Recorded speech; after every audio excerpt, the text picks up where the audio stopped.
vueltas, tantas noches despierto, problemas que me acechan, resuelvo sacando pecho. Me estoy haciendo viejo, mi cara me delata. Si volviera a ser pequeño, a remediar donde uno falla. No soy ningún ejemplo, jamás cumplí mis metas. Aprovecha el tiempo, cada minuto cuenta, porque sin darte cuenta la juventud se escapa. De veras quien volviera a los brazos de mi mamá. Hoy me cuento las canas, las arrugas y mis penas. Bajamos de las ramas, somos monos en la acera. Solemos volar sin alas, porque el tiempo vuela, colega, sal de la cama. Somos el tiempo que nos queda. Así que vive y aprovecha, cada minuto es un regalo. No podré cumplir mis metas, pero sé que lo he intentado. Lo mejor de cada idea es poder llevarla a cabo. Un final que llega tarde o temprano. Poco a poco vamos perdiendo a los amigos, lo perdemos todo, seguimos perdiendo y perdiendo hasta que nos decidimos. ¿Qué demonios sigo haciendo en este mundo? No hay razón para continuar.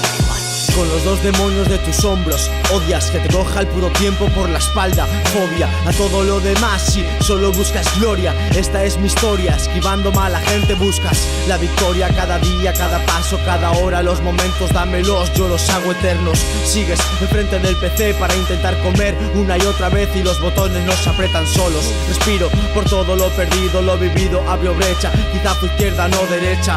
Pensé que a la mala vida le queda media mecha. Cojones, son 3 días, aprovecha. No me vengas con tu drama, postrado en cama, llamando a mamá, diciendo el tiempo solo pasa. Y luego, ¿qué pasará? Ese tiempo todo lo cura. La locura del momento no se cura. El tiempo me cambió, me volvió loco.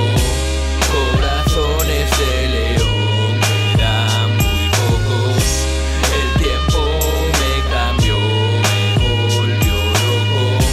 El tiempo se sumó ante mis ojos. Y moriré solito como el perro que abandonas. Un final que ya está escrito, muerto entre coronas de flores que marchitan. Lágrimas de personas que me quieren y necesitan. Son lo que más quiero, como quiero a mi grupo.